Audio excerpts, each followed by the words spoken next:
I can't bring you to Christmas. My ex is coming and it'll be awkward. My GF told me after I bought her parents thoughtful gifts and planned to propose. So I left. Months later, she's spiraling that I'm with someone better. All right, Reddit. This shit happened Christmas 2022, and my best friend said it would be a Reddit gold, so here we are. My girlfriend dumped me 3 days before Christmas, said she's bringing her ex instead of me, but that's not even the worst part. Here's what went down. I, 27 male, work in project management for a mid-sized company here in Ohio. Been living in the same city since college because why leave when you've got a decent job in your own place? Also got a decent truck that's actually paid off. Not the most exciting existence, but I'm stable and comfortable. The Silverado was my first real adult purchase. I bought it used from some farmer who'd babied it like his firstborn. Thing had 40,000 miles and a spotless maintenance record. Spent my first weekend installing a tonneau cover and upgrading the sound system because stock speakers sound like they're underwater. After a string of relationships that crashed and burned because apparently being too serious is worse than being a man-child, I'd basically given up on dating. I was focusing on work, hitting the gym, and restoring this 1987 Camaro I bought off Craigslist. Then my buddy Jake throws this barbecue in summer 2021, and I meet Andrea. This girl was everything I thought I wanted. Art teacher at the local elementary school, had this laugh that could stop traffic, wore sundresses that actually fit properly. We clicked immediately. She thought it was attractive that I had my shit together, owned furniture that wasn't from IKEA, and could plan a date that didn't involve splitting an appetizer at Applebee's. For once, someone actually appreciated the whole responsible adult thing instead of calling it boring. Dating Andrea felt different from the start. We're talking real future stuff. She'd mentioned wanting to meet my extended family, asked about my lease renewal, even joked about me needing a bigger place for when we move in together. She actually got excited about the Camaro project, which shocked me. Most girls I dated rolled their eyes when I talked about cars, but Andrea would bring me coffee while I worked in the garage and ask questions about what I was doing. She even helped me sand the rust spots off the quarter panels, wearing these cute overalls she'd borrowed from her mom. Her parents absolutely loved me from day one. Her dad Steve's this retired firefighter, total old school guy who taught me how to properly season a cast iron pan and let me help rebuild his '76 Corvette engine. We'd spend Sunday afternoons working in his garage while drinking Budweiser and talking about everything from football to power tools. Dude became like a father to me. Steve's garage was basically automotive heaven, organized like a surgical suite with every tool labeled and hung in its proper place. Guy had a lift installed so he could work underneath cars properly, and a compressor setup that could power pneumatic tools all day. He'd inherited most of his father's tools from the '50s, these heavy American-made pieces that would probably outlast nuclear war, teaching me to rebuild carburetors and adjust valves while sharing stories about fighting fires and raising kids. Her mom Grace treated me like the son she never had, always sending me home with containers of leftovers, texting me links to articles she thought I'd find interesting, asking my opinion on everything from what color to paint the guest room to which lawnmower Steve should buy. When Andrea and I would visit for dinner, Grace would literally shoo her daughter away so she could show me her tomato garden or ask about my job. Grace had this massive vegetable garden that she treated like a science experiment. Row after row of perfectly organized plants with detailed charts tracking growth rates and harvest dates. She'd quiz me about soil pH and irrigation systems, like I was studying for finals. She'd pack me food to take home.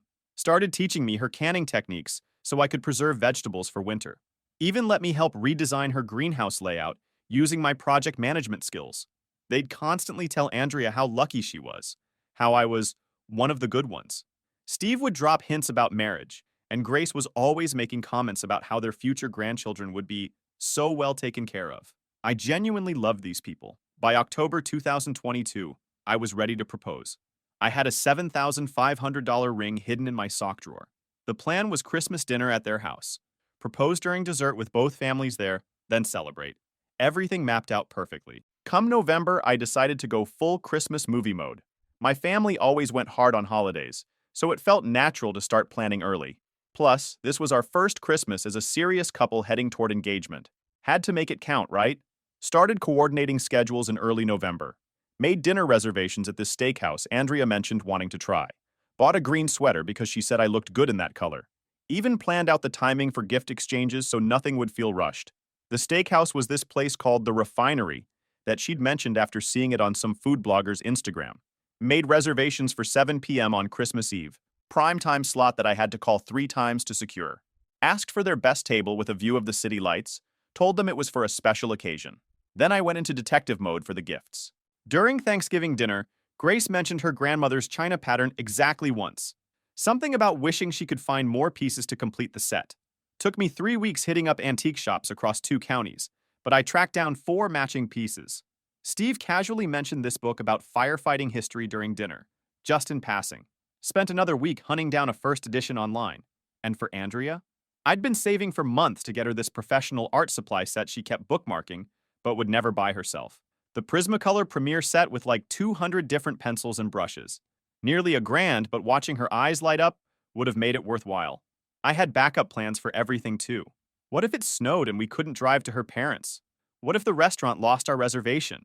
What if her family's schedule changed? Looking back, maybe I went overboard. But that's how I show I care.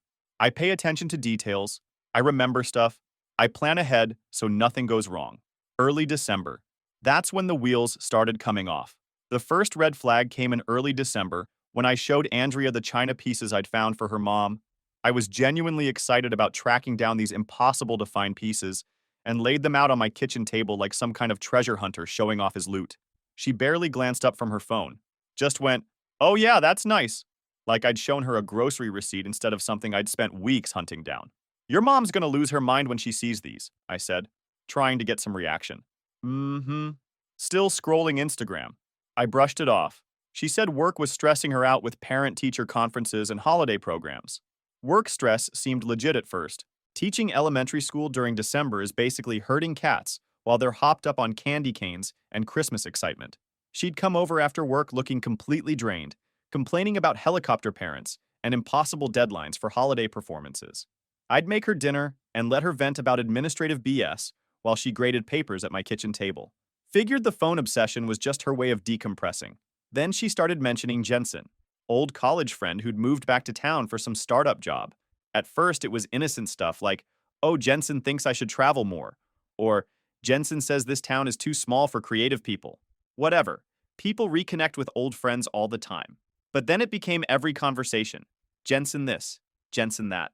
Jensen thinks I should take more risks with my art. Jensen says small towns are dream killers. Jensen has all these crazy stories from living in Chicago. Dude apparently worked for some pretentious coffee company that sold artisanal blends to hipster cafes.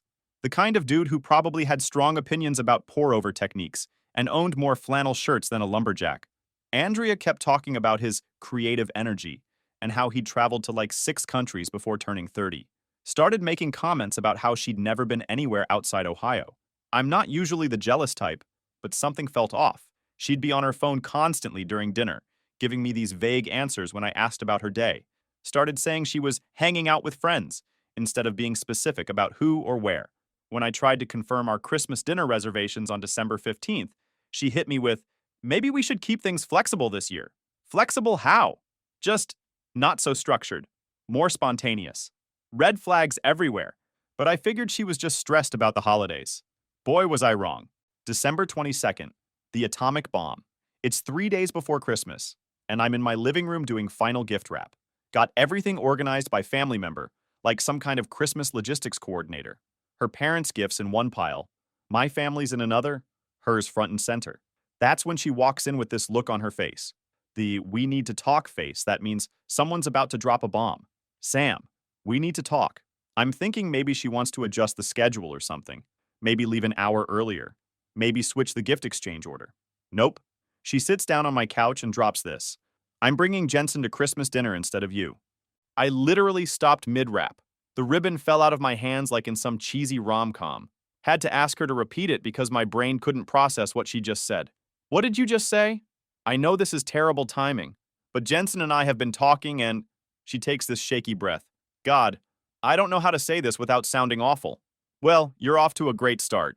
Try anyway. Things between us have felt so structured, like we're following some predetermined blueprint instead of just living. With Jensen, everything feels more natural, more alive. I set down the gift I was wrapping. Ironically, it was hers. 3 days before Christmas. After I've been planning this for months? I know it's cruel timing. I've been trying to find the right moment to tell you, but there never was one. Her voice cracks like she's the victim here. You put so much thought into everything.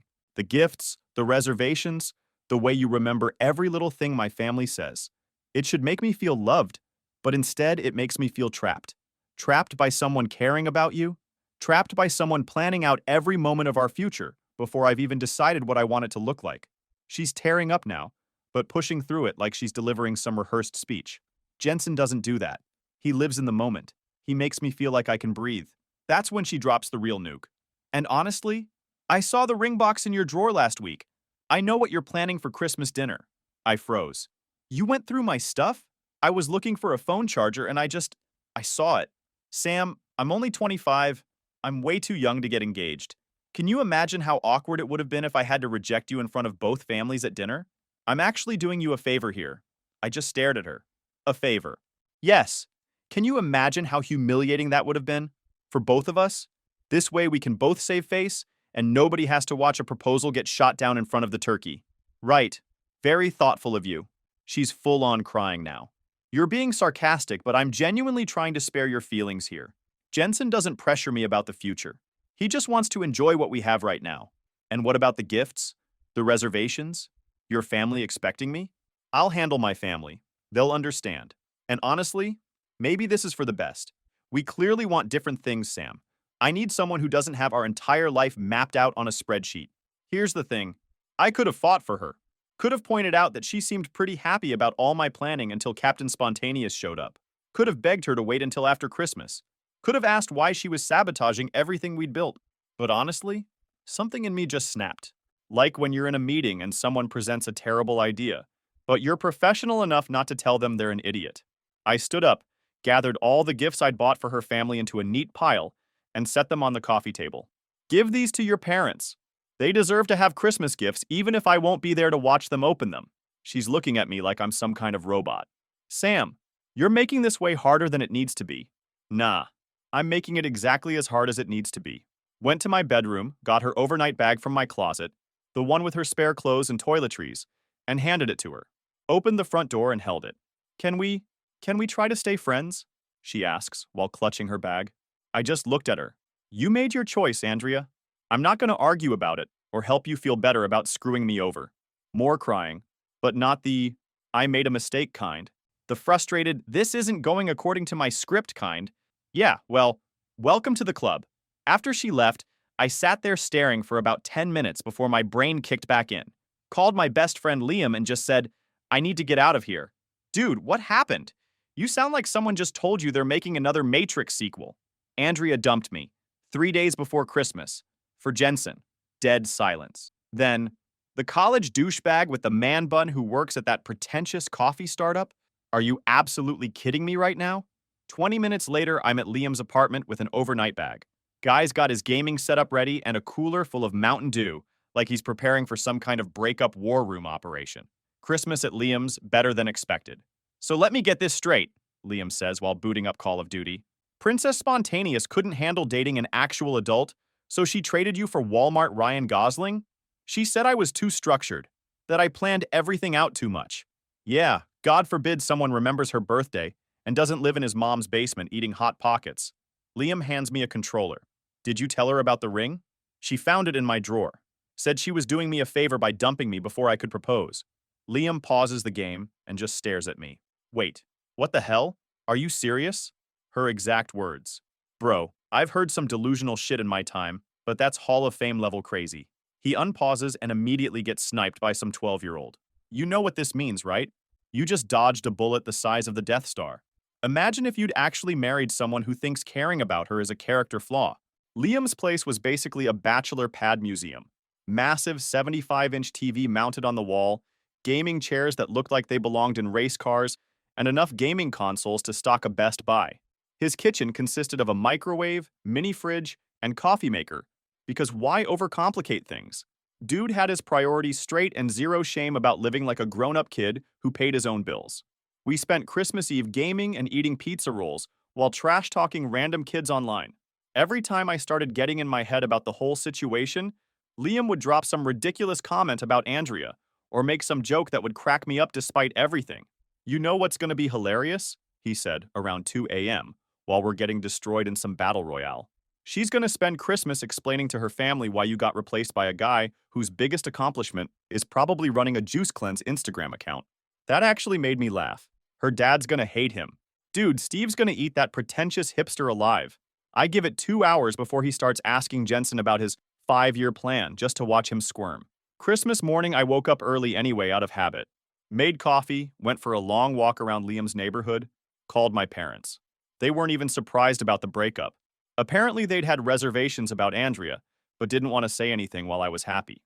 She always seemed like she was looking for something else, my mom said. Like you were just a placeholder until something more exciting came along. Thanks for the heads up, Mom. My phone started blowing up around noon on Christmas Day. First, it was Andrea. My mom keeps asking where you are and I don't know what to tell her. Then, Jensen is trying his best, but he doesn't understand our family traditions. By evening, the tea set you got my mom made her cry. She said it was the most thoughtful gift she'd ever received. Her parents started texting me directly around dinner time. Steve, Sam, Grace and I are furious with Andrea for what she did to you. You didn't deserve this garbage. The gifts you got us are incredible and we're heartbroken you're not here. You'll always be family to us. Grace sent me a whole paragraph. Sweetheart, I don't understand what got into our daughter. You're family to us and always will be. This Jensen boy is rude and arrogant, and we told Andrea exactly how we feel about this whole situation. We love you and we're so sorry. They even sent me pictures of Grace using the tea set and Steve reading his book, clearly trying to show Andrea what she'd thrown away. Steve's follow-up text included a photo of him giving Jensen the stink eye across the dinner table, while the dude tried to explain why he didn't eat meat. Apparently, Captain Spontaneous was also Captain Vegan, which went over about as well as you'd expect with a retired firefighter who considered a meal incomplete without at least 2 different kinds of protein. The final text of the night was from Andrea again. I think I might have made a mistake. Can we please talk after the holidays? I read every message, started typing responses to all of them, deleted everything, put my phone on airplane mode. She made her choice and I wasn't about to help her feel better about it. 2 weeks later, she called me around 11 p.m. on a Tuesday. Voice all raw and desperate like she'd been crying for hours. Sam, I need to talk to you. Jensen. Jensen left. Okay. That's it? Just okay? What do you want me to say, Andrea? He said he was just having fun over the holidays and didn't want anything serious. He's going back to Chicago. Her voice cracks. I threw away everything we had for someone who was just messing around, shocking absolutely no one except you. Please don't be cruel. I'm falling apart here and you're just cold. What did you expect? You chose the guy who lives in the moment over the guy who planned ahead.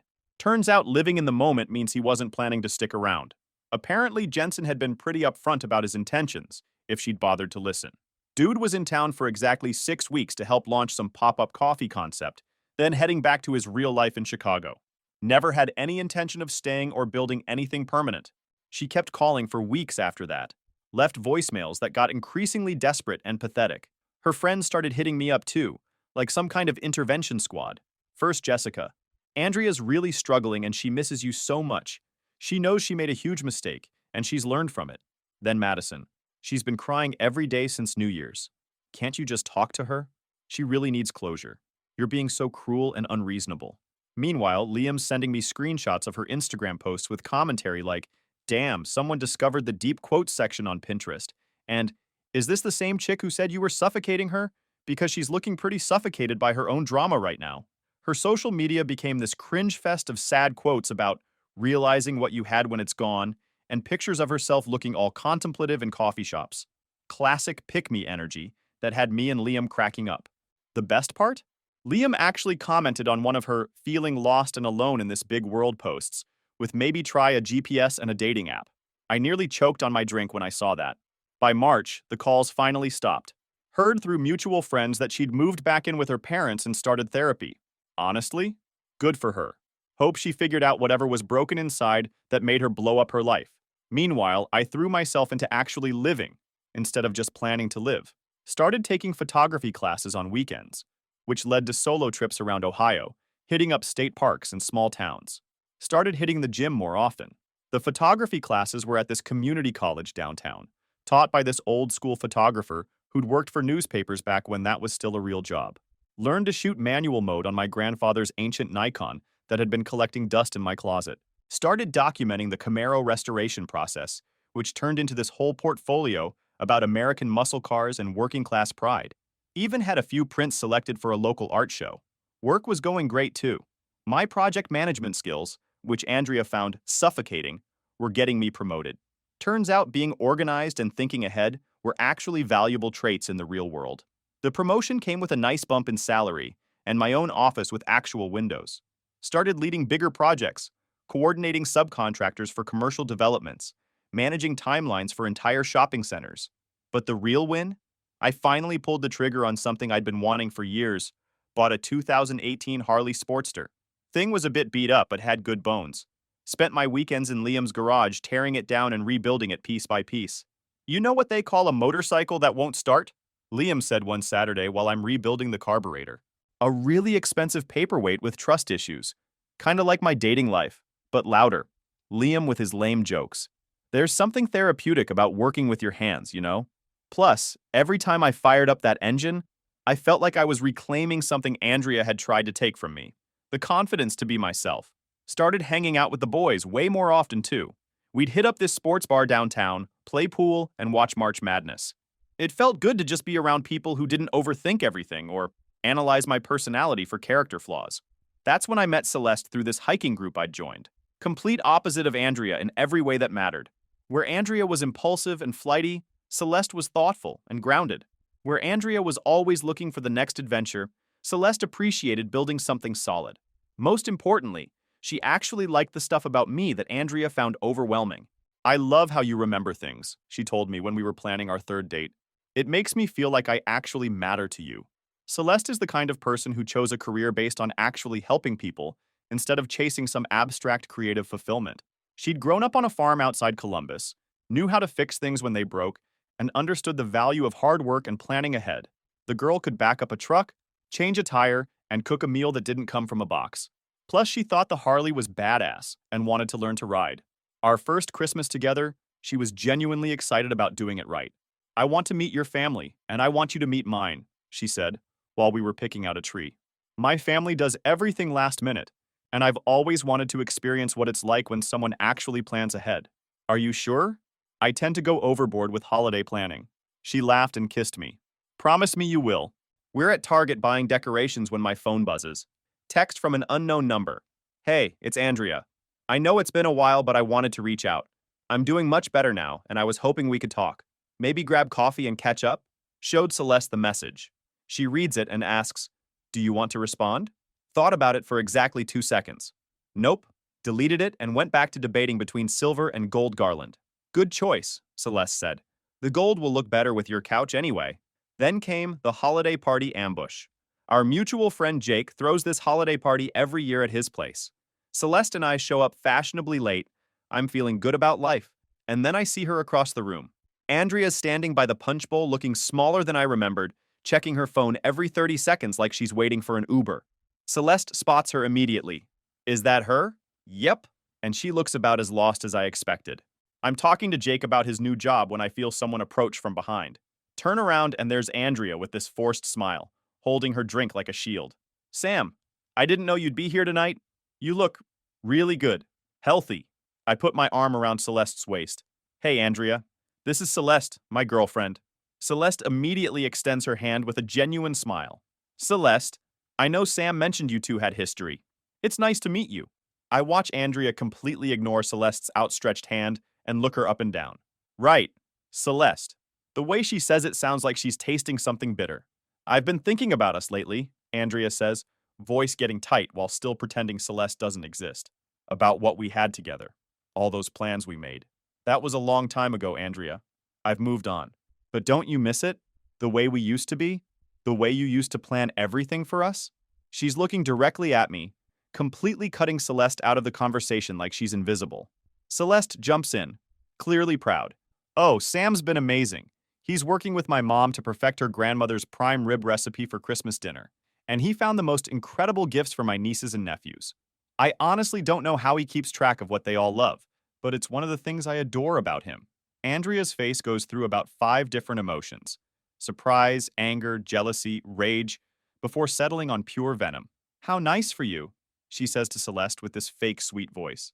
It's so easy to appreciate someone when you haven't had to deal with their obsessive need to control everything yet.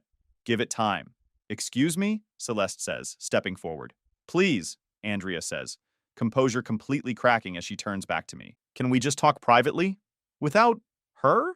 No, I interrupted. Have a good time, Andrea. You can't be serious right now. You're really going to choose her over what we had? I already did, 13 months ago, when you made the choice for me. But I know now that I made a mistake. I was young and scared and stupid. Her voice is getting louder and more desperate, heads starting to turn. You can't just replace me with some random girl. As Celeste and I start walking toward the exit, I turn back one last time. Next time you find someone who plans Christmas around you, maybe don't wait until 3 days before to tell them they're uninvited to their own proposal. That's when she completely lost it. Are you serious right now? She screams across the party, loud enough to stop every conversation. You're just going to walk away? After everything we had? The whole party goes dead silent. Celeste's squeezing my hand, and we keep walking. But Andrea's not done making a scene. She doesn't even know you like I do. She's just some rebound who'll never understand what we had. Her friends Jessica and Madison come rushing over from across the room, trying to grab her arms and drag her toward the door. Andrea, stop! You're making a scene, Jessica hisses. I don't care. He's making a huge mistake and everyone here knows it. As they're physically dragging her toward the exit, Madison shoots us this dirty look over her shoulder and says loud enough for half the party to hear. Wow, real classy, Sam. Bringing this random girl just to hurt Andrea. You actually downgraded in case none told you. Celeste squeezes my hand as we walk to my truck. Well, that was more dramatic than I expected. For me or for her? Definitely for her. She looked like she was watching her entire future walk away. Maybe she was. But that's not my problem anymore. Rest of the party was great once the drama cleared out. Made plans for New Year's Eve, talked about vacation destinations, just enjoyed being with someone who actually wanted to be there. Fast forward to summer, and life was honestly better than I could have imagined. The Harley restoration was complete. Liam and I had turned that beaten-up Sportster into something that belonged in a magazine. Every Saturday, we'd cruise around Ohio, hitting up small towns and dive bars, just enjoying the freedom. You know what's funny? Liam said one weekend, as we're grabbing lunch in some town I can't even pronounce.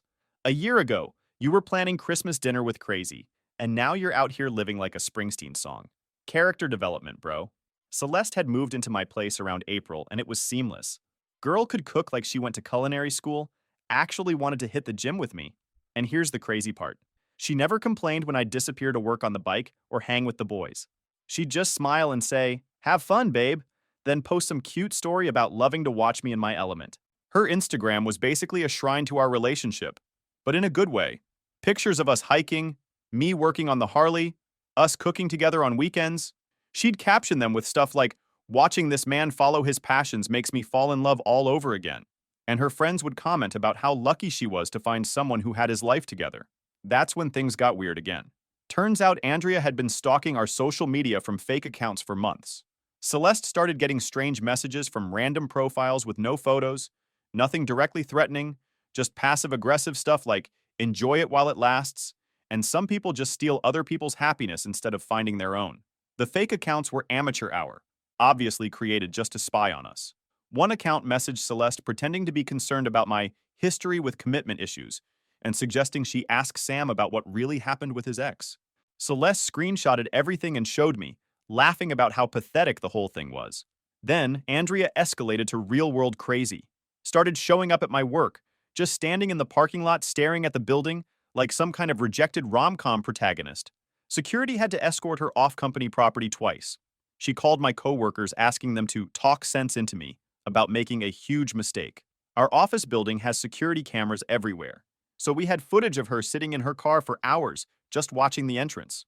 Building security started recognizing her vehicle and would call me whenever she showed up. My boss asked if I needed time off to deal with a personal situation, which was embarrassing as hell. Here I am trying to maintain a professional reputation while my crazy ex is turning my workplace into her surveillance headquarters. She even tried calling Liam. "Dude, your psycho ex called me last night," he told me while we're working on his car. "Wanted me to convince you that Celeste's not right for you and you're making a terrible decision. I told her the only terrible decision was her showing up at your job like some kind of discount stalker." What exactly did she say? Oh, the usual crazy stuff. That Celeste doesn't really know you, that you're just rebounding, that you'll realize your mistake when the honeymoon phase ends. He grins. So I told her that at least Celeste doesn't need a restraining order to understand boundaries. The final straw came when she started harassing Celeste online. Came with those fake Instagram accounts to leave comments on our engagement photos, calling Celeste a placeholder and a rebound. Her flying monkeys Jessica and Madison joined in, commenting on our pictures with crying emojis and this won't last messages like a bunch of middle schoolers. Then she started leaving gifts on my porch. It was pathetic. White roses with notes like, remembering what we had, and some love never dies. Celeste was getting genuinely freaked out, and honestly, so was I. Time to lawyer up. Got a restraining order that basically told her to stay 500 feet away from me, Celeste, my house, my job, and anywhere we might reasonably be expected to exist. Thought that would be the end of it. I was wrong. One Friday night in late February 2024, we're all at my place. Me, Celeste, and Liam having an epic Mario Kart tournament. Celeste's absolutely destroying us and talking trash like she was born for competitive gaming. That's when we hear the pounding on my front door. Sam, I know you're in there. Andrea, drunk as hell from the sound of it. Celeste's not better than me. You're making the biggest mistake of your life. I'm reaching for my phone to call the cops when Liam grabs my intercom system. Hold up. Let me handle this. I've been waiting for this moment. He keys the intercom. Yo, Andrea! It's Liam. Remember me? Your ex's best friend who warned him about you from day one? Liam, get Sam out here right now. Nah, Sam's busy being happy. But hey, thanks for proving my point about you being completely unhinged. I'm not leaving until he talks to me. Cool. Well, the cops should be here in about 5 minutes, so you might want to work on your cardio. Unless orange jumpsuits are your thing. Celeste is filming the whole exchange on her phone, partly for evidence and partly because Liam's roasting session is absolutely legendary. Oh, and Andrea? Liam continues, clearly enjoying himself. Next time you want to drunk dial someone at midnight, maybe try ordering pizza instead. At least then someone would actually want to deliver to your address. By the time the police showed up, she was sitting on my porch steps, sobbing and rambling incoherently about how she just wanted to talk and explain everything. They arrested her for violating the restraining order, public intoxication, and disturbing the peace. As they're loading her into the cruiser, she's screaming about how Celeste stole her life and how I used to be different. The neighbors are all outside watching this train wreck unfold like it's dinner theater. Liam looks at us as the police car drives away and says, well, that was loud. Anyone wants pizza? Never heard from her again after that night. Heard through the grapevine she moved to Portland and started fresh somewhere else. Hope she figured out whatever was broken inside that made her think destroying someone else's happiness would fix her own problems. Celeste and I are getting married this coming summer. Already proposed with the same ring I bought for Andrea, but this time it's for someone who actually deserved it. Liam's my best man, and his speech will probably include a 5-minute roast of my questionable taste in ex-girlfriends. That'll have the entire wedding cracking up. My restored Harley will be our getaway vehicle. Celeste, in her wedding dress, riding behind me on a motorcycle will probably be the coolest moment of my existence. Sometimes the best revenge isn't revenge at all. It's just living well and finding someone who appreciates the same things about you.